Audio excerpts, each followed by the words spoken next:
No, I learned anything I do know about acting has all been learned through pure observation. Watch what not to do. You keep a secret. I never could. Always, perhaps sooner or later. How do we reconcile the glittering achievements of Hollywood's golden icons with the darker sides of their legacies?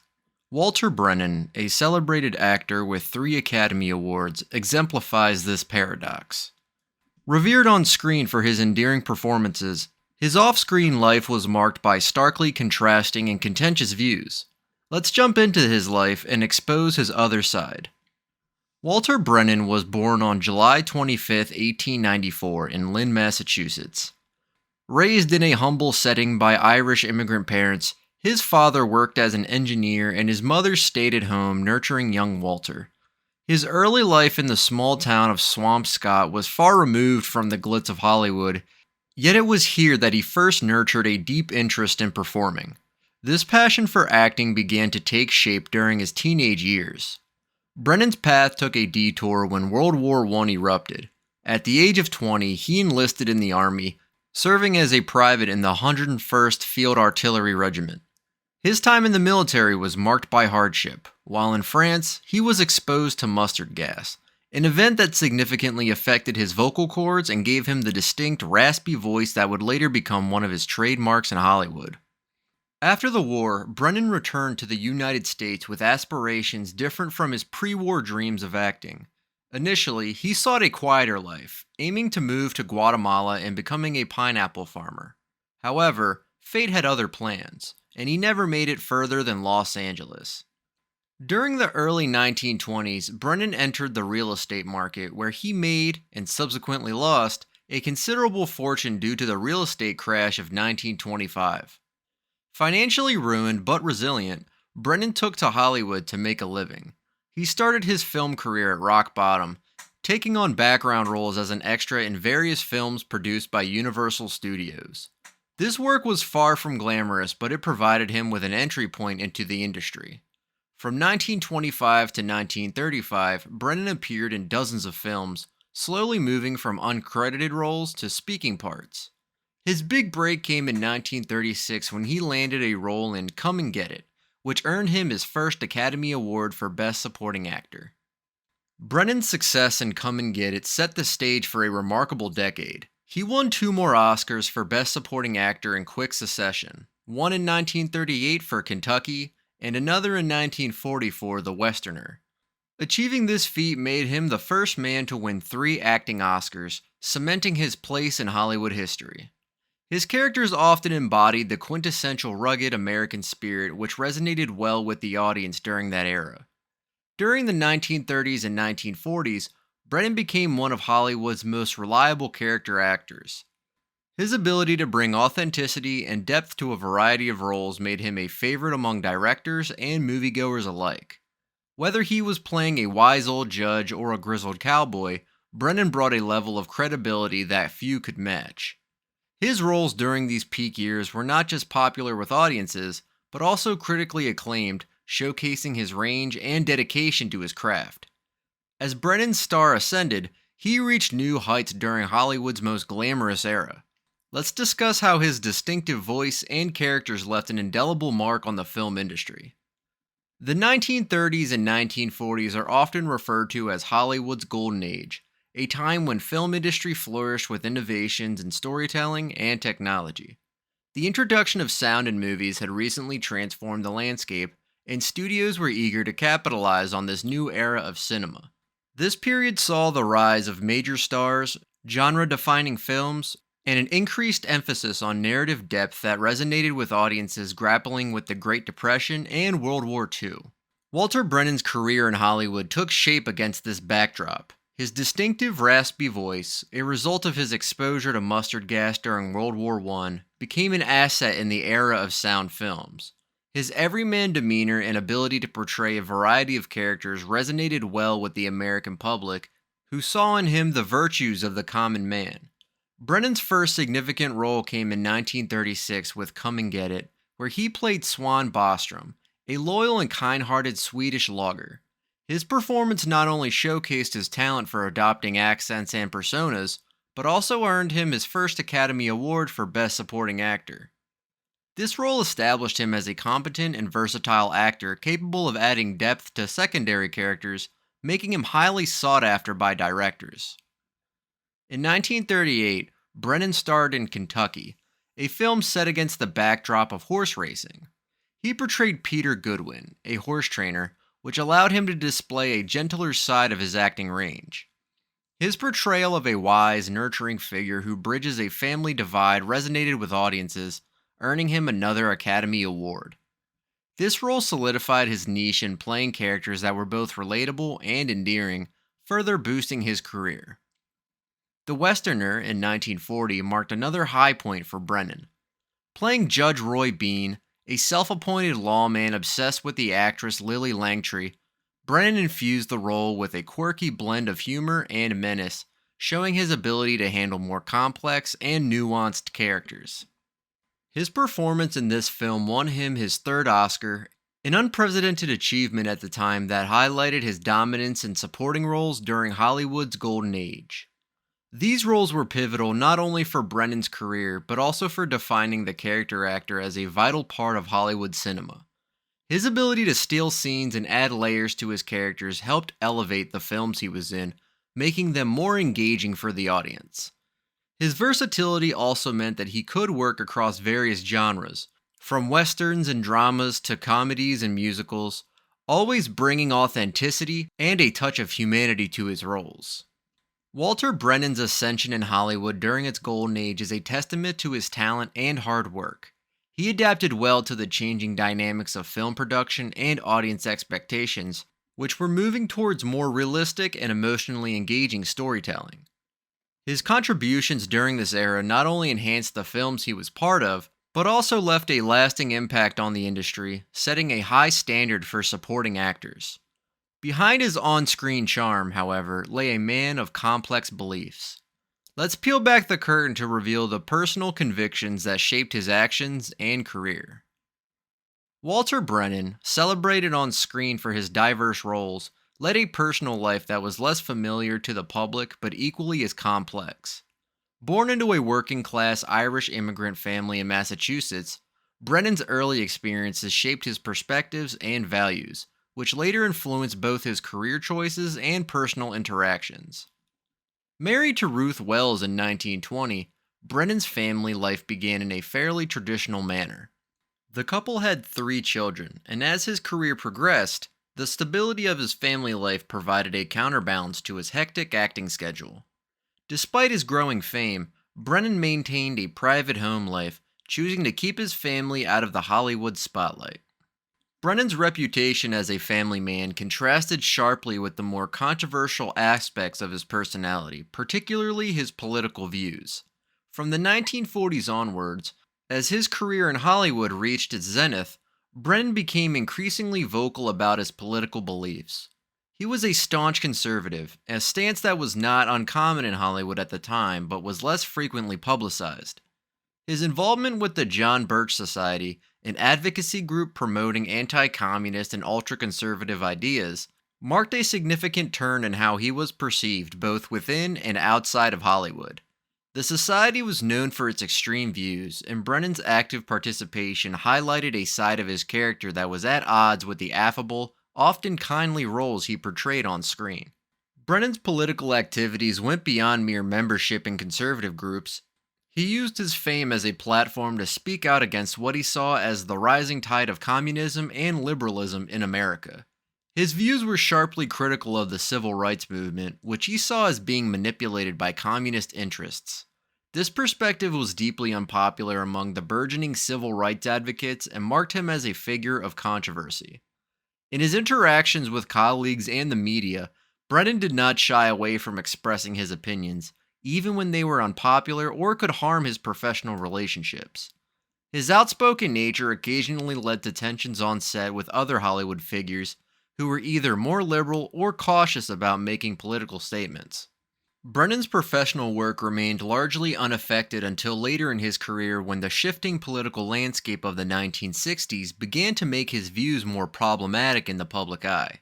His legacy as an actor began to be overshadowed by his political stances, affecting how both peers and audiences viewed him. Yet, it was Brennan's public declarations and ideological stances that stirred controversy. Next, we started with how his alignment with the Birch Society influenced his legacy. Walter Brennan's deep involvement with the Birch Society marked a pivotal period in his life, reflecting a shift from being just a celebrated actor to a controversial public figure. The Birch Society, founded in 1958, was known for its conservative and anti-communist positions. Brennan, attracted to these views, became one of its most vocal supporters in Hollywood, a community where his political stance was increasingly out of step with the prevailing liberal trends. Brennan's alignment with the society was not just a passive membership, he actively participated in its activities and used his fame to further its causes. His support for the group's ideology was rooted in a deep fear of communist takeover, which he believed was a clear and present danger to American society. This belief led him to make public statements that were often seen as extreme, particularly his harsh criticisms of the civil rights movement, which he viewed as a communist plot rather than a legitimate struggle for equality. His public declarations were not limited to closed meetings or conservative circles. He spoke openly about his views in interviews and public appearances, often causing uproar. One of the most striking examples was his reaction to the civil rights advancements of the 1960s. Brennan was outspoken in his belief that these movements were detrimental to American society, claiming they were driven by external communist influences aiming to destabilize the country. In one notorious instance, Brennan expressed joy upon learning of the assassination of Martin Luther King Jr., a statement that shocked many and drew widespread condemnation. This reaction starkly illustrated how deeply ingrained his beliefs were and how sharply they contrasted with the emerging societal calls for justice and equality. Furthermore, Brennan did not shy away from expressing his disdain for Hollywood's liberal elites, whom he believed were facilitating America's moral decline by promoting progressive values. His views made him increasingly isolated in the film community, as many of his colleagues were either directly involved in the civil rights movement or supportive of it. Brennan's conservative activism reached its peak in the late 1960s and early 1970s, a time when America was deeply divided over issues of race, war, and poverty. His participation in conservative political rallies and fundraising activities for right-wing causes underscored his commitment to his beliefs, which he continued to voice unabashedly despite growing criticism. As America's cultural landscape shifted, so did the perception of Brennan in Hollywood. Let's see how his controversial views impacted his roles and relationships within the industry.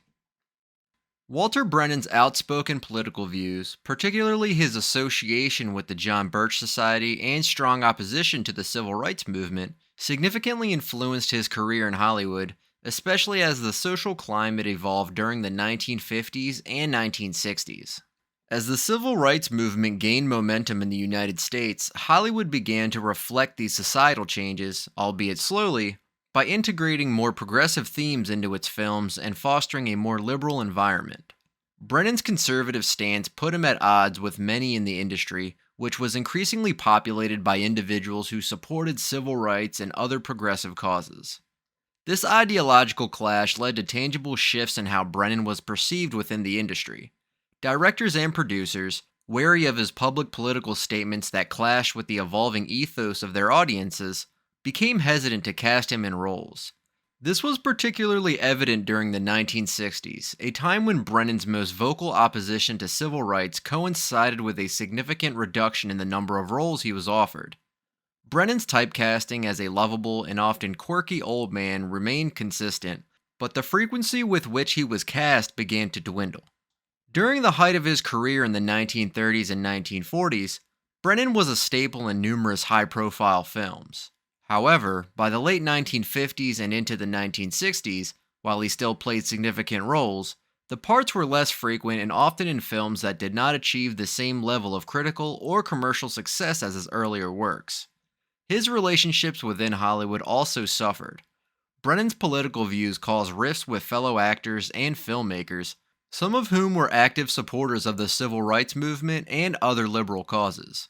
For instance, his vocal opposition to civil rights initiatives and his public joy at the assassination of Martin Luther King Jr. alienated him from many of his peers who viewed such actions and statements as extreme and in direct opposition to the progress being made in American society. Moreover, Brennan's alignment with the John Birch Society and its extreme anti-communist stance put him further at odds with many in Hollywood during the era of the Red Scare.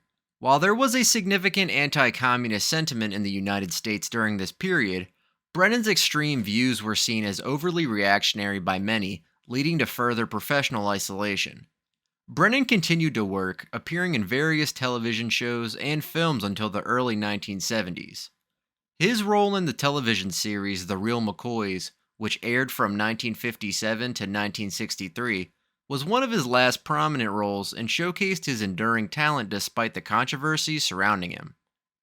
Even with growing social change, Brennan's opposition to the civil rights movement positioned him against the tide of history.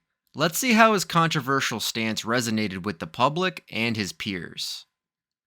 Walter Brennan's stance against the civil rights movement marked one of the most contentious aspects of his public life, setting him starkly apart from the increasingly progressive attitudes of his time.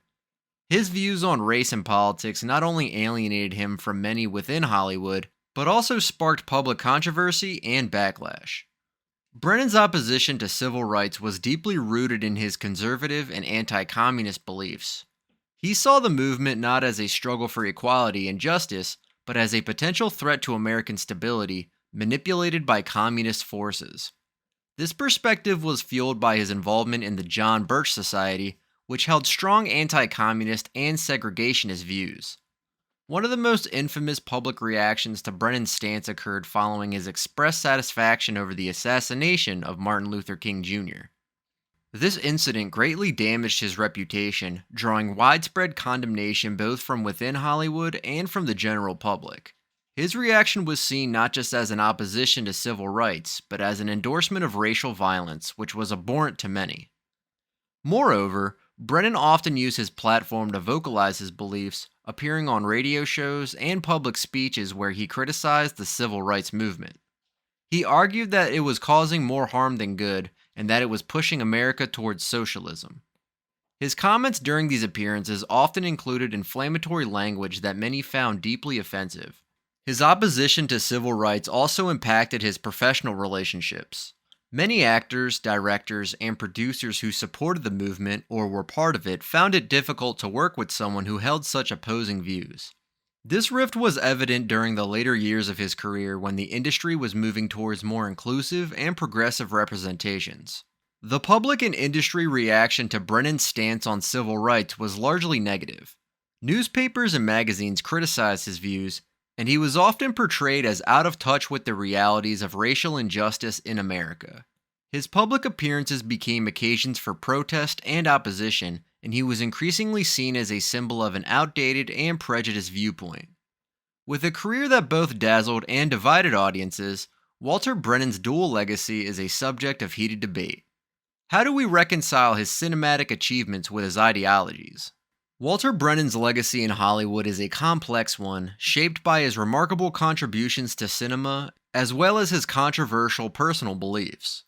This dual legacy presents a challenge for film historians, critics, and fans when evaluating his career and his place in film history. Brennan, a three-time Academy Award winner, was once celebrated for his unparalleled ability to bring depth and warmth to the characters he played. His performances in films like Come and Get It, Kentucky, and The Westerner have cemented his status as one of the great character actors of Hollywood's golden age. However, his outspoken views against the civil rights movement and his association with the John Birch Society cast a long shadow over his cinematic achievements.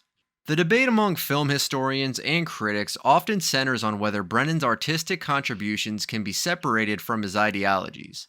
Some argue that his performances should be judged solely on their artistic merit, independent of his personal views. They contend that an actor's work is a product of its time and should be evaluated in that context. Others, however, believe that an artist's personal beliefs are inseparable from their art, especially when those beliefs actively undermine the values of equality and justice. This discussion extends to film fans and general audiences who often grapple with whether enjoying Brennan's films constitutes an endorsement of his views. In an era where consumers are increasingly aware of the ethical implications of their entertainment choices, many find it difficult to separate Brennan's charming on-screen personas from his off-screen identity. The complexity of Brennan's legacy is further deepened by the evolving standards of Hollywood and its audience. As societal norms shift towards a more inclusive and equitable view, the histories of figures like Brennan are re-examined. His films are still shown, and his acting is often praised, but there is now a caveat that accompanies discussions of his work, a recognition of the less savory aspects of his legacy.